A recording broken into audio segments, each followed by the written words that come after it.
Assalamualaikum warahmatullahi wabarakatuh. Perkenalkan, nama saya Aminatus Zuhriyah, NIM 1262052212092 dari kelas PGMI 5D. Pada ujian tengah semester ini, saya akan membahas mengenai soal-soal yang telah diberikan. Soal yang pertama, apa yang dimaksud dengan ilmu pengetahuan sosial dan mengapa IPS penting dalam kurikulum sekolah dasar? Jawabannya, ilmu pengetahuan sosial adalah cabang ilmu pengetahuan yang fokus pada studi dan pemahaman berbagai aspek sosial dari kehidupan manusia, yakni mencakup berbagai topik dan disiplin ilmu yang bertujuan untuk menganalisis, memahami, dan menjelaskan berbagai aspek hubungan sosial, struktur masyarakat, perilaku manusia, dan fenomena sosial. Ilmu pengetahuan sosial melibatkan berbagai disiplin ilmu termasuk antropologi, sosiologi, psikologi, ekonomi, sejarah, geografi, dan politik.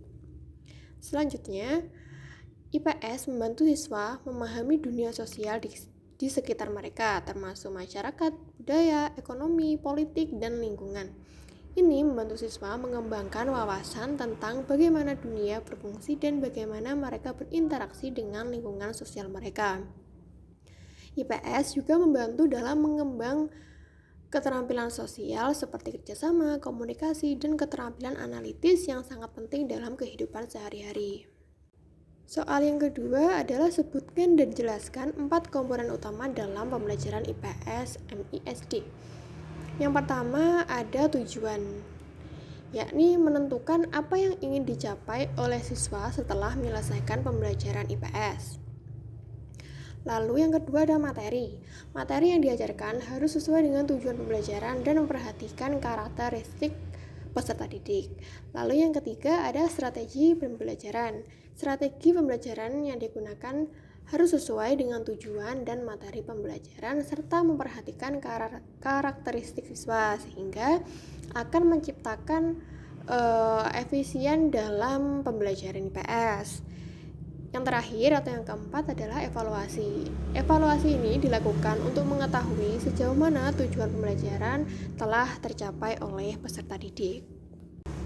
Soal yang ketiga, mengapa guru harus mengajarkan tentang budaya dan keanekaragaman sosial dalam pembelajaran IPS MISD?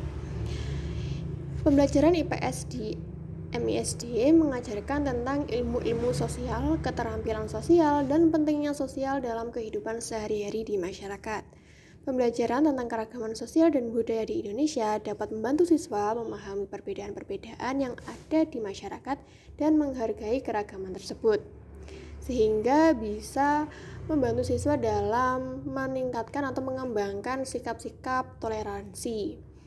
Lalu pembelajaran tentang keragaman sosial dan budaya dapat membantu siswa menjadi warga negara Indonesia yang demokratis, bertanggung jawab, dan cinta damai. Selanjutnya soal keempat, bagaimana berita dan media sosial dapat mempengaruhi pandangan masyarakat tentang isu-isu sosial dan politik? Jadi, berita dan media sosial dapat mempengaruhi pandangan masyarakat tentang isu-isu sosial dan politik melalui transparansi dan akuntabilitas serta menggiring opini publik. Dalam media sosial masih banyak oknum-oknum yang tidak bertanggung jawab dalam menyebarkan berita bohong atau hoax, yang mana kebanyakan dari masyarakat itu tidak meninjau terlebih dahulu lagi mengenai kredibilitas berita tersebut. Belum lagi redaksi-redaksi yang menyudutkan berbagai pihak ya, dan cepatnya publikasi suatu berita itu juga tidak dapat dihindarkan. Oleh karena itu, penting bagi masyarakat untuk memperhatikan sumber berita dan informasi yang mereka terima melalui media sosial dan memastikan bahwa informasi tersebut akurat dan dapat dipercaya. Baik, soal terakhir adalah praktekkan dan analisislah pembelajaran dalam kelas mulai dari pendekatan, strategi, metode, dan teknik. Baik, pada pembelajaran ini saya menggunakan materi IPS mengenai keragaman suku bangsa Indonesia. Baik anak-anak, hari ini kita akan belajar mengenai keragaman di Indonesia. Salah satu keragaman yang menonjol dan terlihat dari Indonesia adalah keragaman sukunya. sini kalian tahu nggak wilayah-wilayah apa saja yang ada di Indonesia? Coba disebutkan. Ya, ada Jawa, ada Sumatera, ada Kalimantan, ada Sulawesi, dan lain sebagainya. Nah, sekarang kalian buka buku kalian, lalu dibaca di bab keragaman suku bangsa Indonesia. Silahkan kalian baca terlebih dahulu.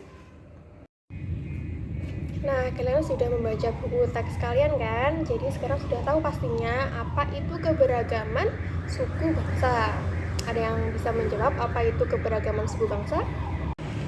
Ya, jadi keberagaman suku bangsa adalah kondisi di mana terdapat bermacam-macam perbedaan suku yang mendiami di suatu wilayah. Nah, coba disebutkan ada suku apa saja yang ada di Indonesia. Coba. Ya, ada suku Jawa. Lalu apa lagi? Suku Sunda. Lalu ada Batak. Iya, lalu apa lagi? Ada Bugis.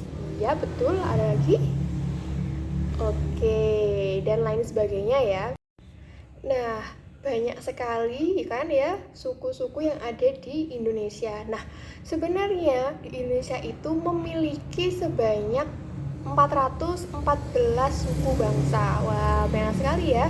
Dan itu tersebar dari Sabang sampai Merauke. Nah, selanjutnya Ibu akan membuat beberapa kelompok. Nah, nanti bangku yang 1, 2, 1 jadi satu kelompok, 3, 4 kelompok 2, lalu 5, 6 kelompok 3, dan 7, 8 kelompok 4 ya. Silahkan bergabung ke kelompoknya masing-masing. Nah, di sini Ibu punya teka-teki. Bukan teka-teki ya, ini lebih ke mencari nama-nama suku yang ada di kotak yang punya huruf yang acak ini.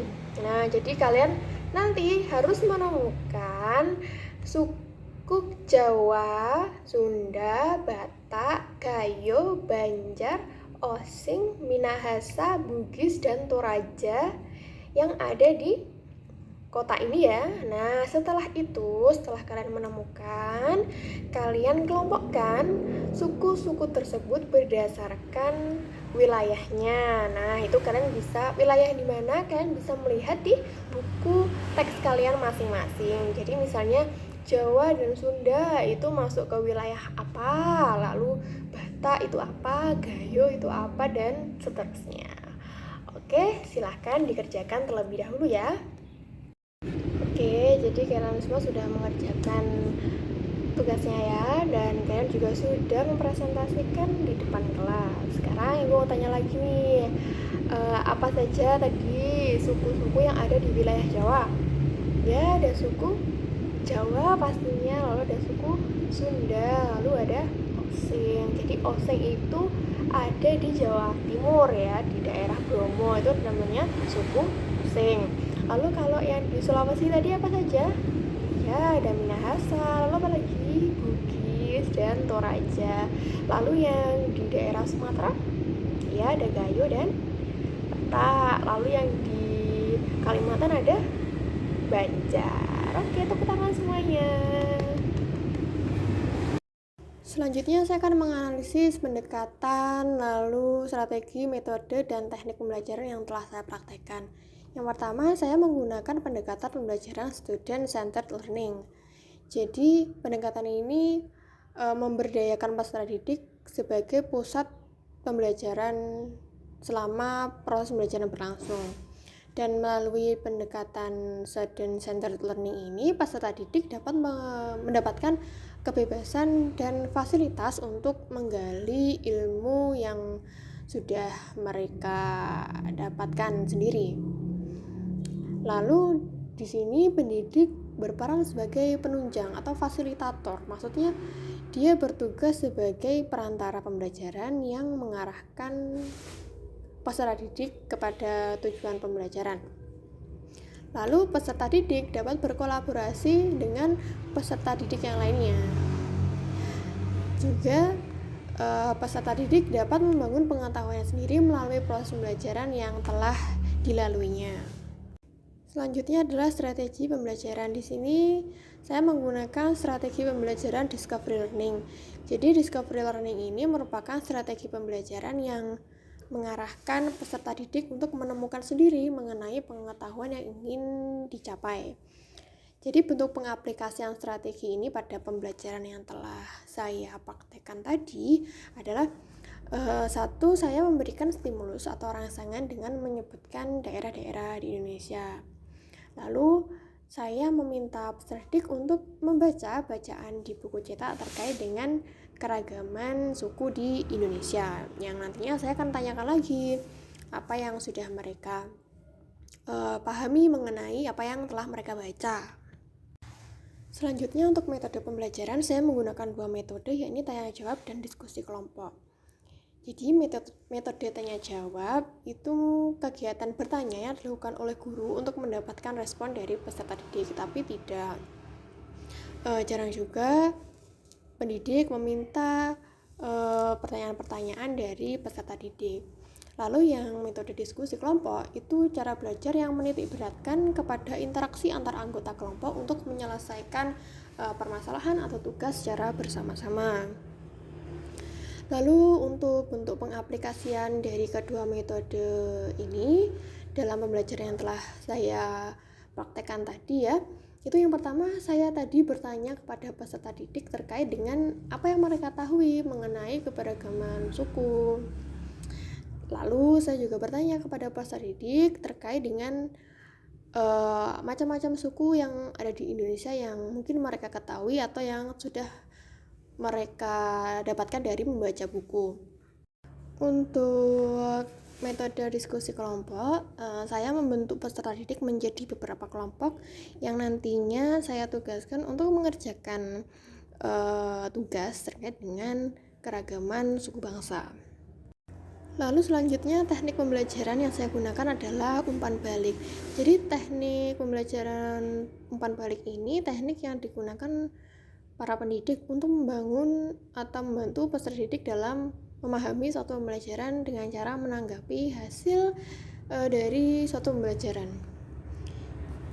Dan bentuk pengaplikasian dari teknik ini yang sudah saya praktekkan tadi adalah salah satunya saya menanyakan kepada peserta didik apa saja suku yang ada di Jawa, apa saja suku yang ada di wilayah Sumatera. Nah, saya mendapatkan jawaban-jawaban dari peserta didik dan itulah yang dinamakan teknik umpan balik.